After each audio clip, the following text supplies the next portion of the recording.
Welcome, Roan, to the podcast. It is so great to finally have you here. Thank you. I'm so happy to be here. And it's a perfect opportunity because just last week you released Raze, which is the third book in the Riven series. Now, for those who don't know, tell us about the series and, of course, this latest installment. Sure. So Riven starts out with the book Riven, also the series title, and it's kind of an anti-rockstar romance. It's about Theo, who's the lead singer of the band Riven, and they've suddenly hit it big and are super famous, and everyone in the band loves being famous and their success, and Theo hates it. He hates being famous. He hates being the center of attention. He hates people knowing things about him or looking at him when he leaves the house. So he loves the music, but he finds fame like the worst thing ever. And so he's about to go off on a new leg of the tour and is sort of wandering the streets of New York, feeling a little bit sorry for himself, when he hears this song coming from a bar, like someone just strumming guitar. And it's one of the most beautiful things he's ever heard. So he goes in the bar to see who's playing this or what the song is. And he meets Caleb, who's the one playing the music. And Caleb, we learn later, has been a musician for a long time, a working musician, but has sort of gone away from the scene and hidden himself away in his uncle's house out of town because he's had some addiction issues and he's trying to stay clean by staying away from everything that reminded him of the scene, including music. So they start to talk to each other and they bond over music, and then little by little they fall in love. The problem being, of course, that for Theo, being in the scene and being public is kind of part of his thing. And for Caleb, everything about that just brings back a lot of bad memories. So they have to sort of work together to figure out how that's going to impact their relationship and if they can get through it. And then it kind of takes a hard left. I feel like this is the thing that I should say for people who haven't read the series, is that the series really does hang together. It has the same secondary characters. It deals with a lot of the same themes, like the themes of ending up someplace that you never thought you would be.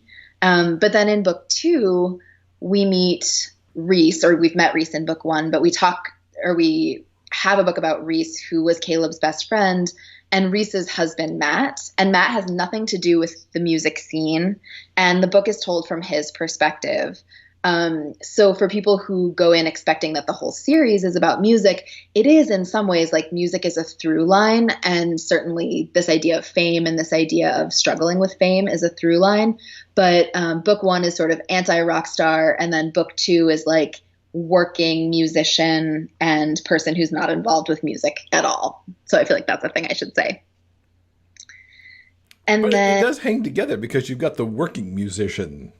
Yeah, totally. And Reese, who is the working musician, is someone who toured with Caleb when Caleb was still playing music. So the characters all hang together and the series hangs together, but it's not a kind of musician book, if that makes sense. Yeah. Since it's from the perspective of husband. Yeah. And then Raze, which is book 3, it also hangs together. Raze is sort of it's similarly about characters ending up someplace that they never thought they would be. And in this book, we meet Huey, who was in the first 2 books and has been a little bit of a shadowy figure who we never knew his backstory. We didn't know who he is. He just pops in and dispenses wisdom and pops out again and doesn't say much else. And so he's someone he was Caleb's sponsor in Narcotics Anonymous and has still been working as a sponsor. And he is so used to taking care of everyone else, being a sponsor, helping people work through their own addiction issues, dealing with his own, that he doesn't really ever focus on his own life. He's built up this kind of wall of focusing on everyone else, so he never has to think about himself. And we meet Felix, who is doing the same thing, taking care of everyone else but himself, but through his family instead of through NA. So he grew up and helped take care of his younger brothers and sisters and always helped his sister get whatever she wanted, and has now found himself, as his sister goes off to do her music thing, found himself kind of like, what the hell am I doing with my life? Who am I? I kind of forgot to ever notice what I wanted. And so the two of them come together, and two people who are so used to looking out for everyone except themselves, as you can imagine, when it comes down to trying to make a relationship, they kind of don't know how to do it. They don't know how to ask for what they want. They don't even know what they want from each other. And so feelings kind of bubble up and nobody knows what to do with them. And then it ends really happily, I promise. As all romance must. As they must. And there's even a kitten. So, Aw. yeah. What attracted you to writing this series? You know, I think that they're themes that go together. The musician stuff, I love music, and I've always been a huge music fan. And one of the things that I've always thought was interesting is that music is so personal, to me anyway, and I know for many other people, like each of us listens to music and feels something deeply personal and has associations that are deeply personal. And something about the weirdness of something so personal experienced on a large scale of fame has always struck me as really odd.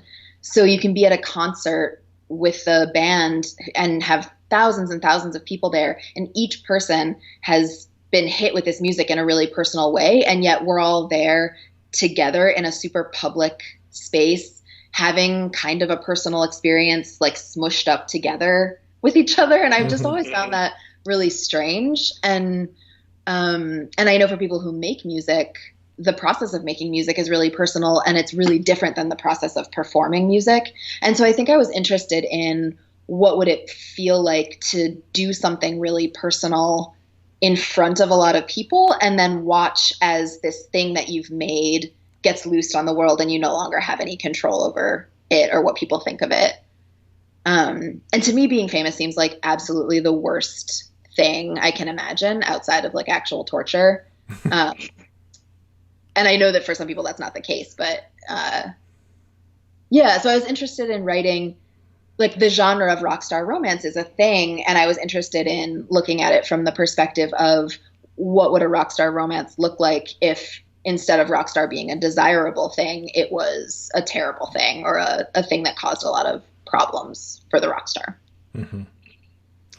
What was the process around some of the research? Because like you talk about this very personal thing. How do you research that, and then how do you turn around and put it in a book so everybody else gets it? Yeah, you know, I mean, I don't know. I can't really claim that I did it correctly. I've never been a musician. I like sang karaoke to Paula Abdul once with 5 other people, very drunk in college, and that's about my performance level. But my sister-in-law, my sister's wife, is a musician, and she's very personal and writes very personal music and then performs it. And I've been to many of her shows, obviously, and I went on tour with her in Europe once, like carrying her stuff and hanging on for the ride. And one thing that struck me was like people would come up to her after the show and tell her like, your music has meant so much to me. I was going through such a hard time, and your music spoke to me in these really hard moments. And so I would see that, and I know that people are having these personal responses and have personal relationships with the music. And I know that my sister-in-law does as well. And then like the moment that the two of them would be having together would be personal, but there was still this whole performance element that I kind of, it just seems like a very strange crucible of the personal and the public smushed together. Mm-hmm. And maybe the performativity of that in some way, like, hides the personalness, or not hides necessarily, but like you need a little bit of distance, like the lights and the smoke machine and the darkness and the space between the stage and the crowd to insulate you a little bit in order to take something that's so personal and project it out in public. I love how you kind of had the personal research going on there, that you actually went on this tour and got to see all of it kind of go down about as close to it as you could without being the actual performer. Yeah. which is awesome. And I mean, this is like I've had many friends who do music, and I knew that if I had like specific questions, I had some questions about like the studio stuff and how you lay down tracks that I was able to ask friends about. But I really do think it's like the feeling of performing that I was trying to capture, and the sense of what it felt like to have something that was yours, like the music, and then watch other people make it theirs. And although I've never been a performer in any way, I mean, that's a little bit like what happens with books, is that I sit at home in my pajamas, like with cat hair all over me, and I write these books. And then when they're published, it's not mine anymore. It belongs to the people who read it, and I don't really have any control over it. So that part was easy to kind of understand. Now, of course, you mentioned your love of music, and your bio actually mentions that you listen to torch songs and melodic death metal. Now, I get eccentricity because my playlists are like wildly, strangely hooked together in some way, but these two seem very different. What attracts you to these two individual styles? I think I was trying to write my bio in a way that was, how like on dating sites, you want to say the two things that seem most opposed. So you can be like, listen, this is what you're getting is a human being who is essentially at odds with themselves. Maybe that's just me. Anyway, yeah, I love both of those genres. I think they are both simultaneously really raw and really beautiful. Like torch songs, I love because they are heartbroken and tender, and they tell a story, and they're so vulnerable and beautiful. And melodic death metal is like doing the same thing, only it can't be vulnerable, or like it needs a really harsh bass riff and loud guitar and loud drums in order to do something that's that tender and that personal. And I find, not like screamy death metal, but yeah, melodic death metal, I find it like one of those puppies that growls at you until you get a little bit closer, and then little by little it sort of lets you pet it, and then by the time you're petting it, it's like, oh no, I really do love this, please don't ever stop petting me. But then like someone else walks in the room and they're all growly again. I love that analogy. So awesome. With the Riven series seems such an obvious thing to perhaps write to music if you're a writer who does that. Was there a particular like set of playlists that sort of pushed you along in the writing of the series? I actually didn't listen to music at all writing the series, which is sort of strange when you say it like that.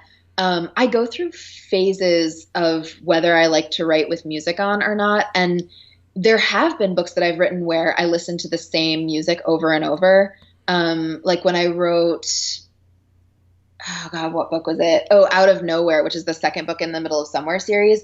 I listened like obsessively to the Civil Wars, just over and over and over. And for some reason, the mood of those albums was like exactly the mood that I needed to be in to write that book. But with the Riven series, I didn't listen to music at all. Interesting. Okay. Yeah. And none of the music in the books is real. I made up all the band names and all of the music. And I wonder if maybe part of it was like, I didn't want real music in my head because I was making it up. That would make sense. Yeah. If you're having to write any kind of song lyrics or anything inside the book, I could see where you wouldn't want to like accidentally just pick up something. Right. Well, and it was super adorable actually, because one of my best friends who reads all my stuff first is like, she likes music a lot, but she's like a top 40 radio kind of taste music person. And so she thought that all of the musical references in my books in the Riven series were real, because she knows that I like lots of different kinds of music, and she just didn't know that they were fake at all, which I found totally adorable. Oh, that's awesome. So you could have an extra career then as a songwriter if you're writing lyrics. Maybe a band namer. I like the band names more. So I have to ask for the audiobook then, since you've got song lyrics, does that mean your narrator is actually singing the lyrics? Did you make Iggy sing and Chris sing?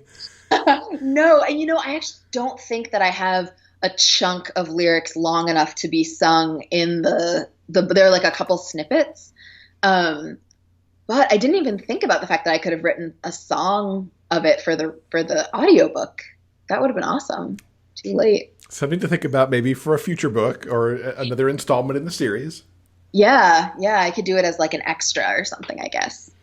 And speaking of the series, is there more to come in this series? There's not.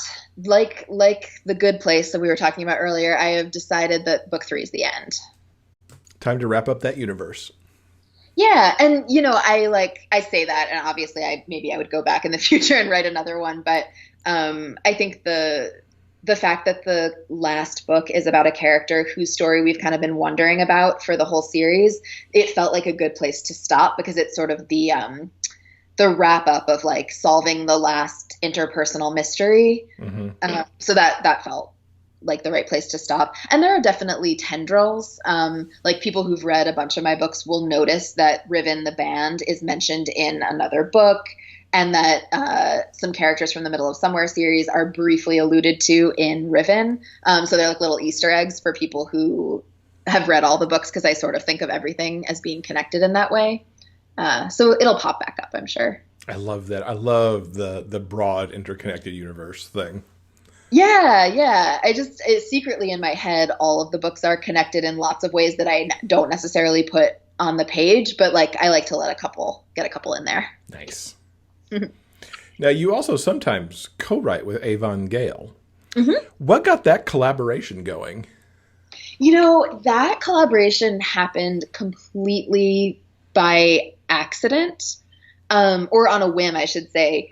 And I'm so glad it did. So I was living in New Orleans a couple years ago, and Avon and I were friends on the internet. And she offered, when I was moving back from New Orleans to Philadelphia, she was like, I love a road trip. What if I fly to New Orleans and drive with you? Because it's a many day drive and you have a cat, and I had like my truck, and then I had my car hitched to the back of the truck, and it was a whole big thing. So I was like, oh, great, this will be fun. So we started driving from Louisiana to Pennsylvania, and it was like a torrential downpour, and we couldn't hear the radio. We couldn't do anything. And so Avon was like, okay, well, I'll just tell you about this book that I've been working on, and I am really stuck on it. I can't get the plot right. So I was like, okay. And I'm pretty introverted, and Avon is very extroverted. And we knew this going in. That is very true. She is. Yes. And we were like, I really just love a clear communicator. So I loved it. She was like, basically, I talk constantly, and if you want me to stop, you have to tell me to stop. And I was like, oh, that's amazing. I run out of steam socially in approximately 2.5 hours, and I'm still listening to you, but I won't respond. And she was like, okay, great. And thus it was. And so she basically narrated to me the entire plot of this book that she was trying to write, and she was having trouble with it. And I kept doing this probably obnoxious thing where I was like, oh, what if you did this? Or what if you did that? Or, oh my gosh, it's so funny because if that were me, I would totally do this. And she, instead of being annoyed, was like, well, you should obviously write this book with me.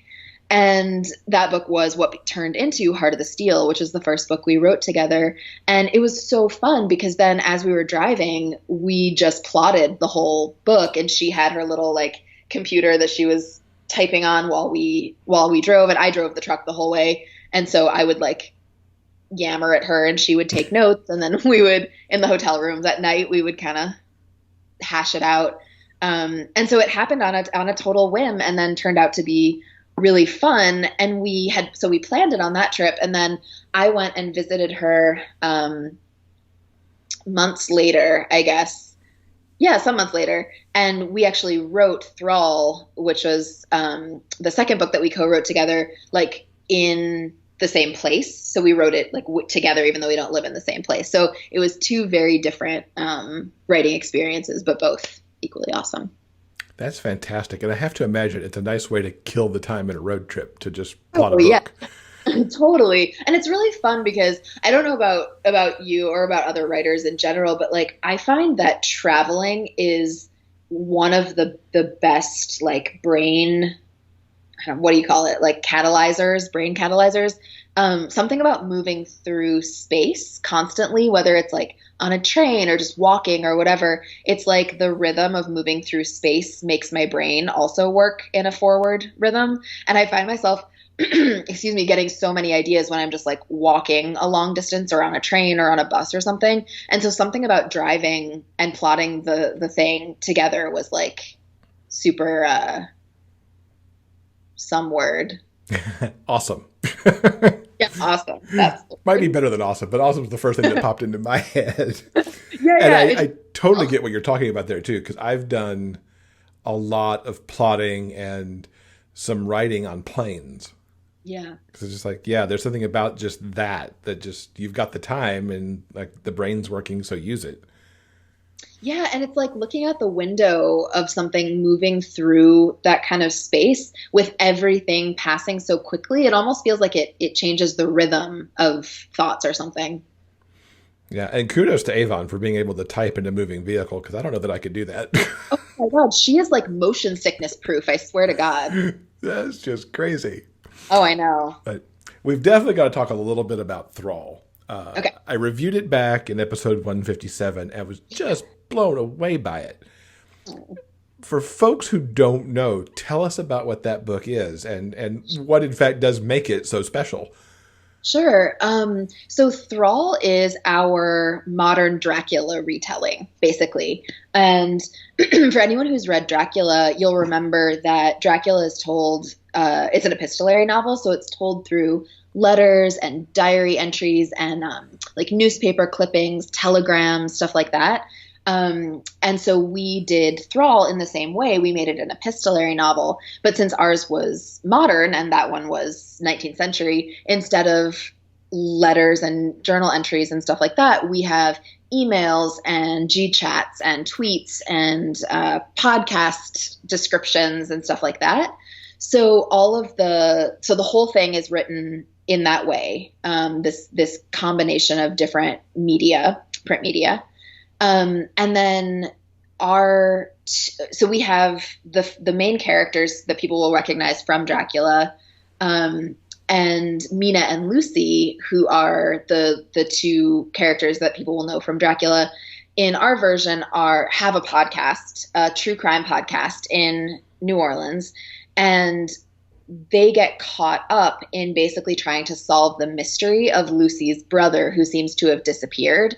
And so in getting caught up in that mystery, they stumble upon this role-playing game kind of thing where they use an app and they go to different places and they try to solve clues, hoping that it will take them to Lucy's brother. And so in addition to it being an epistolary form in general for the whole book, then kind of within that epistolary form, there's this mystery that they're trying to solve on a phone app. So it's like a game inside an epistolary novel that's an adaptation of another epistolary novel. And epistolary is just not something you see very much. At least I don't, especially in the romance genre that I tend to read in general. What was it like as a writer and just plotting to take on such a different narrative format? Yeah, it was awesome. It was really, really cool. I love form. Like, I'm super interested in what different things you can do with form. And one of the things that, like, when I'm reading other things I'm always interested in is what form did this author choose, whether it's something simple like short chapters or long chapters, or like flashbacks versus telling everything in order.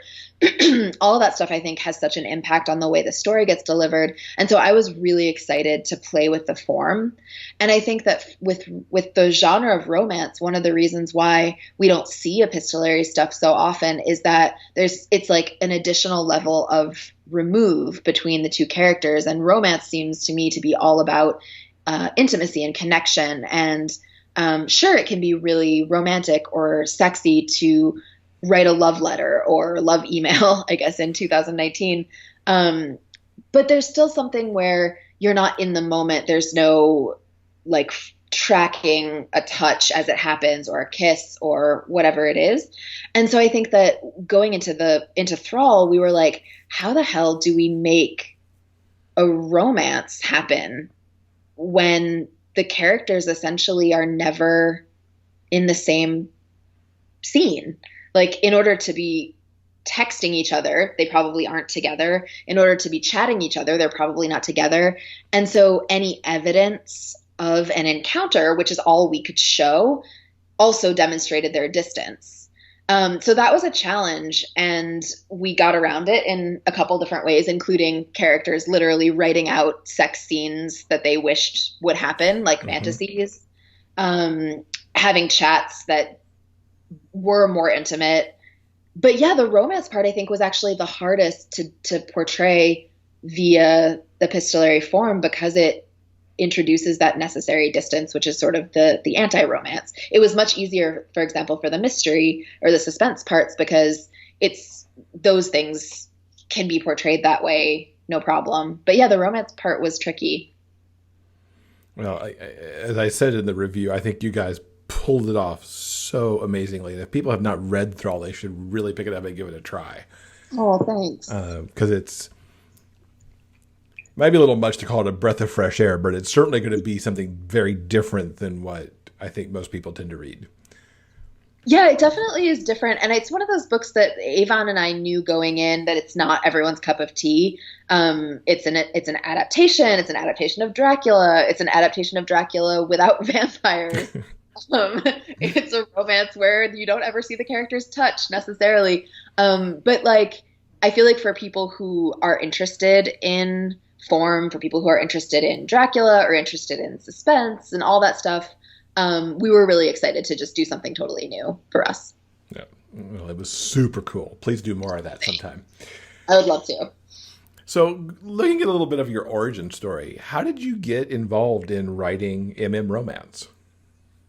You know, at the risk of making it sound completely accidental, it was kind of accidental. My good friend from graduate school got a job in Phoenix and didn't know very many people. She didn't have many friends, and she and I had both started reading both young adult and mysteries in grad school. And so I went to go visit her, and she was having a hard time. Like I said, she didn't know very many people, didn't have any friends, and she just wanted like escape reading. And we were like in the kitchen cooking dinner or something, and she was saying that she just wished that there was a romance novel that she could read about someone who was in her situation. So someone who was a new professor in a new place, didn't know very many people, and was kind of struggling to fit in. And because she's my friend and I wanted to make it all better, I was like, oh, no worries, I'll write you a story. Everything's going to be okay. So on the plane home from Arizona, I wrote the first chapter of what would eventually be In the Middle of Somewhere, my first book, thinking that like I would send it to my friend and she would read it and be like, you are such a nerd. I can't believe you actually wrote me this story. I was just complaining. You're weird. But instead she read it and wrote back and was like, oh, a story. Oh my gosh, what happens next? And of course I didn't know what happened next because there was no next. I thought that it was going to be a little one-off thing. But then I wrote the next chapter and I emailed it to her, and she wrote back and was like, what happens next? And I actually wrote the whole first half of the book that way, just chunking out a chapter, emailing it to my friends. And I was really writing it for her. I never thought I would show it to anyone. I never intended to send it to a publisher. I didn't even have a plot. I just was writing these little sections. And around halfway through the book, I suddenly realized that like it was getting kind of long and I should probably figure out how it was going to end. Otherwise I would just end up writing this like email missive to my friend forever, which was really fun. But also I thought she would get sick of it eventually. And then when I finished the book, I thought that was going to be the end of it. And it was my friend who was like, no, you should totally try to publish it. And I owe it all to her. It never occurred to me to send it to anyone. And I would never have done it if she hadn't made me. Well, kudos to her for making that happen. And that's like the best accident story ever. I mean, just amazing. Were you writing before that at all? Or was this just really like, hey, I can write, I'll write you something, no worries. Well, you know, I've always written different things. I wrote I was a poetry major in college, of all the super useful things to pursue. And so I wrote poetry, I wrote some short fiction, and then I did my PhD in literature. So I wrote I wrote a dissertation. I wrote nonfiction for years and years and years. But I've always loved to write, and I love reading novels. And so sitting down to write a novel, I think it actually helped that I wasn't thinking of it as writing a novel. I just thought of it as writing this story for my friends. So I didn't have any of the self-consciousness or like that internal editorial voice that I'm sure if I had planned to send it out would have like killed me as I was trying to start. Mm-hmm. And in terms of like what, to get back to your original question, which I don't know that I actually answered, in terms of like why romance specifically, I hate misogyny and sexism and can't deal with stories that are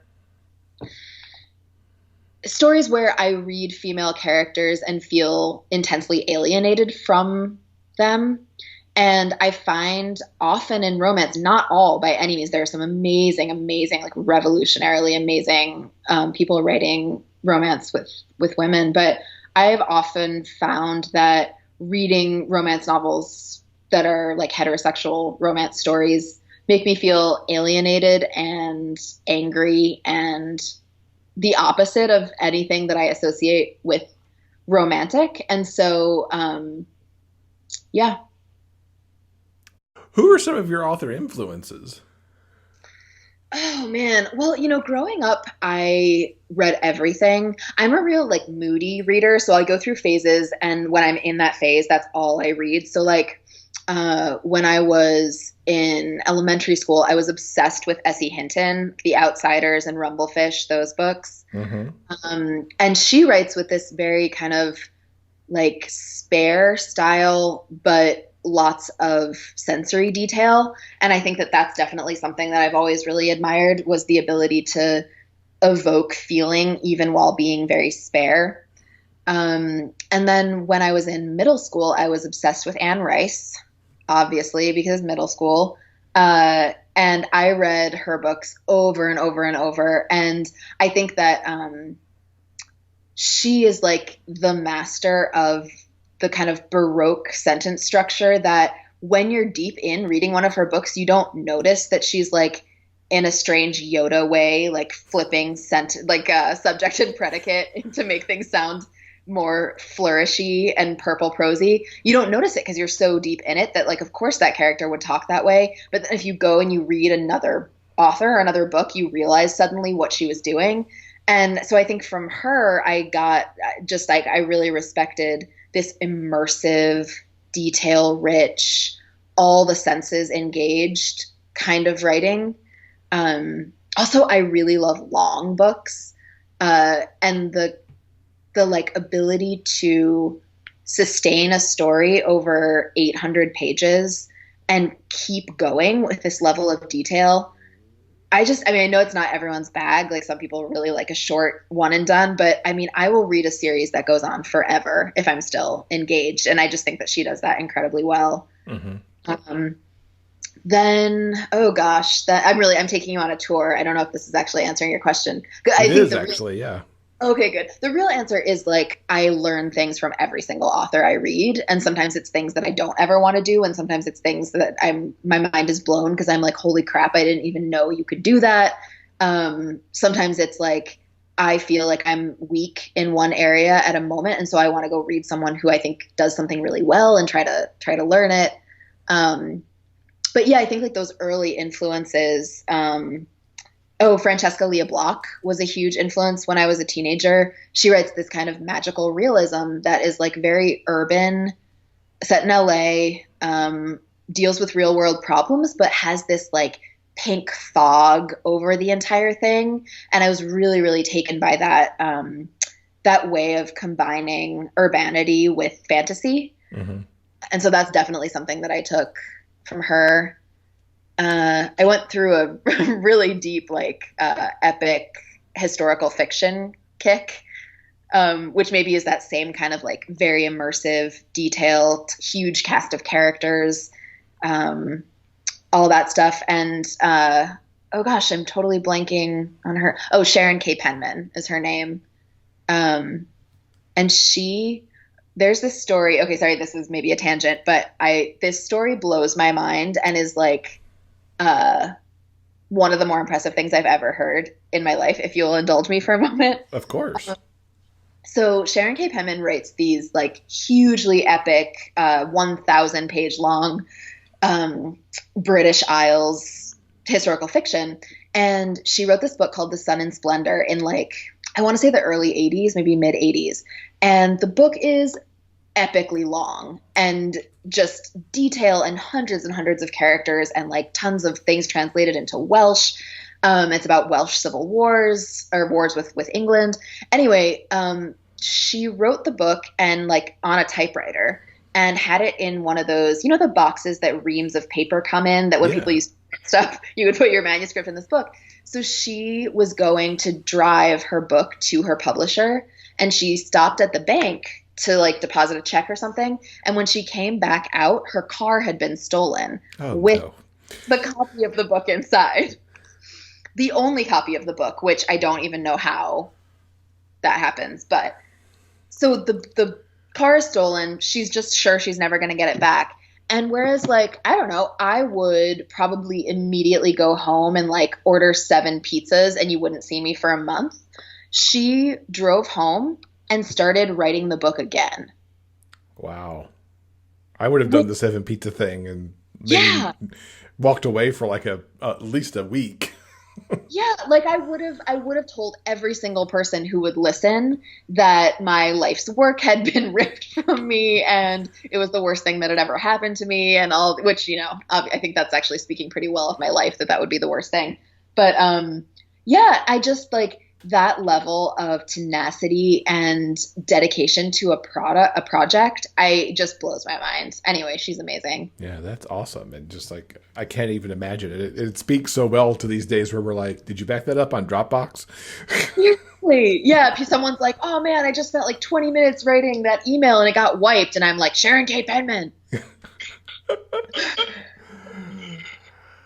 So what's coming up next for you? What's yet to come this year?